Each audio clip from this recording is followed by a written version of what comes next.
السلام عليكم ورحمة الله وبركاته. نحمد الله العظيم ونصلي على الرسول الكريم. أما بعد فقد قال الله سبحانه وتعالى في كلامه الكريم: أعوذ بالله من الشيطان الرجيم. بسم الله الرحمن الرحيم. وأحل الله البيع وحرم الربا أو كما قال عليه الصلاة والسلام. எல்லா புகழும் புகழ்ச்சியும் அல்லாஹ் குறித்தாகட்டுமாக. அவருடைய சாந்தியும் சமாதானமும் நபிகள் நாயகம் ஸல்லல்லாஹு அலைஹி வஸல்லம் அவர்கள் மீதும் அவர்களின் அடிச்சுவற்றை அப்படியே மாற்றாமல் பின்பற்றி வாழ்ந்த உத்தம சத்திய சஹாபாக்கள், தாபியீன்கள், தபா தாபியீன்கள், குறிப்பாக நம் அனைவரும் மீதும் அல்லாஹ்வின் அன்பும் அருளும் சாந்தியும் சமாதானமும் குறைவின்றி நிறைவாக உண்டாகட்டுமாக. ஆமீன் யா ரப்பல் ஆலமீன். கண்ணியத்திற்குரியவர்களே, நாம் எல்லாம் 14வது தராவி தொழுதுவிட்டு இன்ஷா அல்லாஹ் நாளை 14வது நோன்பை நோன்பு இருக்கின்றோம். அல்ஹம்துலில்லாஹ். கண்ணியத்திற்குரியவர்களே, இன்னைக்கு என்ன நம்ம பார்ப்போம்னா, வட்டியை பற்றி, வட்டி சம்பந்தமாக அல்லாஹ் என்ன சொல்லியிருக்கா என்பதாக பார்க்கும்போது, அல்லாஹ் குர்ஆனில் கூறும்போது சொல்லுவான், நீங்கள் என்ன பண்ணுங்க, வியாபாரத்தை நீங்கள் என்ன பண்ணுங்க, ஹலாலாக்கி கொள்ளுங்க. அஹல்லல்லாஹு ரிபா, அல்லாஹ் வியாபாரத்தை ஹலாலாக்கி இருக்கிறான். வஹர்ரம ரிபா, அதே மாதிரி வட்டியை என்ன பண்ணியிருக்கா, அல்லாஹ் ஹராமாக்கியிருக்கா, அதாவது தடுத்திருக்கின்றான். நீங்களாம் வட்டி வாங்கக்கூடாது என்பதாக அல்லாஹ் குர்ஆனில் பேசுகிறான். கண்ணியத்திற்குரியவர்களே, முதல்ல நம்ம தெரிந்து கொள்ள வேண்டியது என்னன்னா, வட்டினா என்ன, வட்டினா என்ன, அதற்கு கிதாபில் பதிவு செய்வாங்க.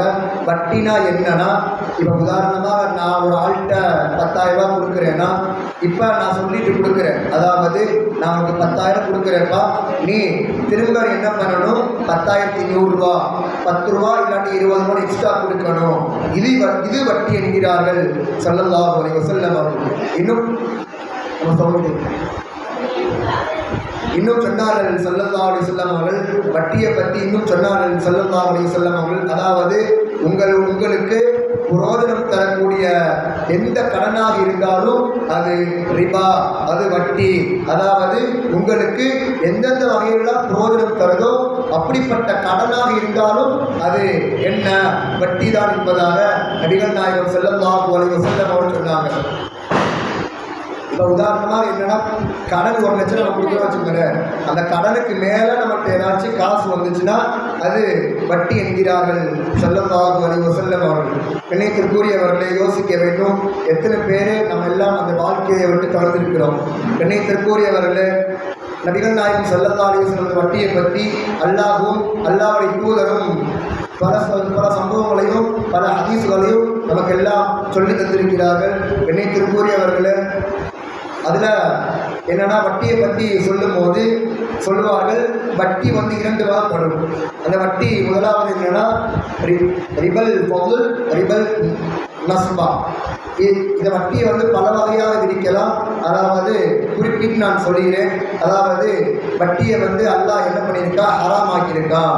இப்போ வட்டினா என்னன்னு பார்த்துட்டோம். வட்டி என்ன, வட்டி வாங்கலாமா கூடாதா என்பதாக கேட்கும்போது, அது அல்லாஹ் முற்றிலுமாக என்ன பண்ணுங்க, வட்டி வாங்காதீங்க என்பதாக அல்லாஹ் முற்றிலுமாக தடுத்திருக்கின்றான். கண்ணியத்திற்குரியவர்களை யோசிக்க வேண்டும். அதே மாதிரி வட்டியை குறித்து 7 தண்டனைகளை, 7 முறைகளை பற்றி அல்லாஹ்வும் அல்லாஹ்வுடைய தூதரும் சொன்ன குர்ஆன் ஆயத்தையும் ஹதீஸை வச்சியும் இமாமார்கள் 7 விஷயங்களை பதிவு செய்வார்கள். என 7 விஷயங்களை நான் சொல்லிக் கொள்கிறேன், நீங்கள் கவனமாக கேளுங்கள். அதில் முதலாவது விஷயம் அல்லாஹ் குர்ஆனில் கூறுவான், நீங்கள் ஈமான் கொண்டவர்களே, நீங்கள் ஈமான் கொண்டு இருந்தால் நீங்கள் என்ன பண்ணுங்க, நீங்கள் வட்டி வாங்காதீர்கள். அப்படி நீங்கள் வட்டி வாங்கினால், அப்படி நீங்கள் அல்லாஹ் என்ன சொல்கிறான்னா, வட்டி நீங்கள் வாங்காதீங்க.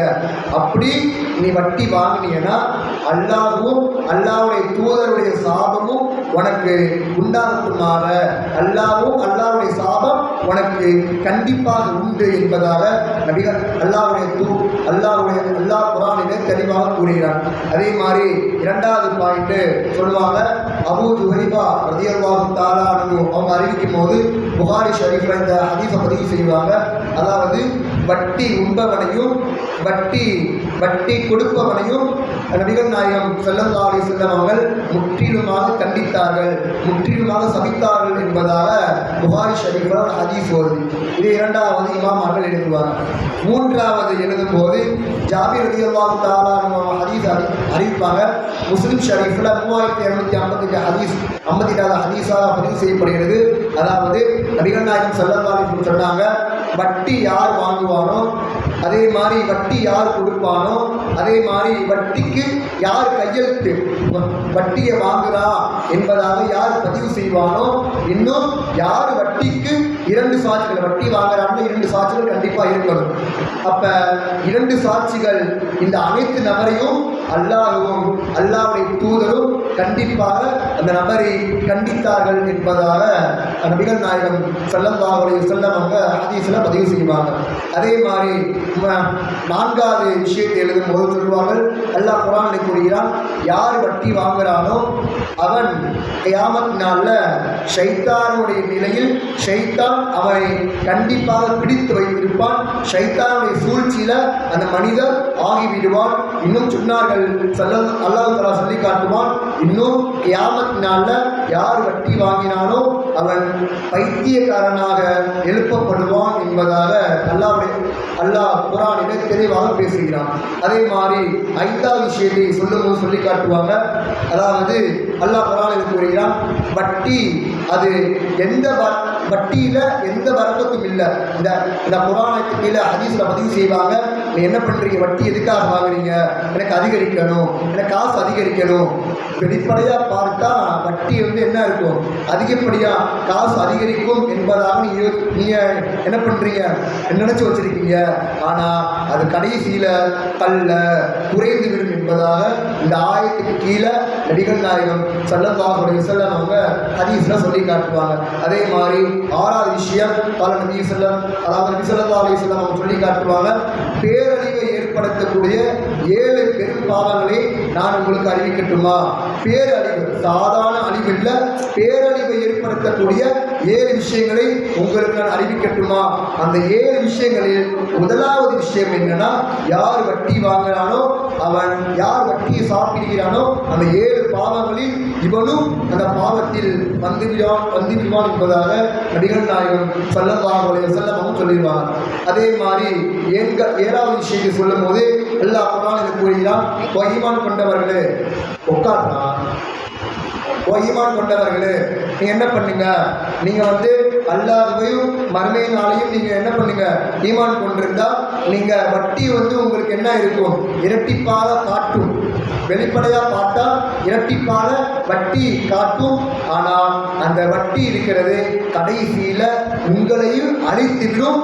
அல்லாஹ்வும் அல்லாஹ்வுடைய தூதருடைய சாபத்தை அது வாங்கிவிடும் என்பதாக அல்லாஹ் குர்ஆனிலே தெளிவாக கூறினார். கண்ணியத்திற்குரியவர்களே, உலகத்தில் வாழக்கூடிய காலத்தில் நம்ம எல்லாம் வட்டி வாங்காமல் இருந்து அல்லாஹ்வும் அல்லாஹ் ரசூலும் வட்டியை பற்றி என்ன சொன்னார்களோ அதன்படி பேணி நடக்கக்கூடிய பாக்கியத்தையும், இன்னும் யார் யாரெல்லாம் வட்டி வாங்குகிறார்களோ அவர்களுடைய வட்டியை விட்டு அல்லாஹ் பாதுகாப்பானாக.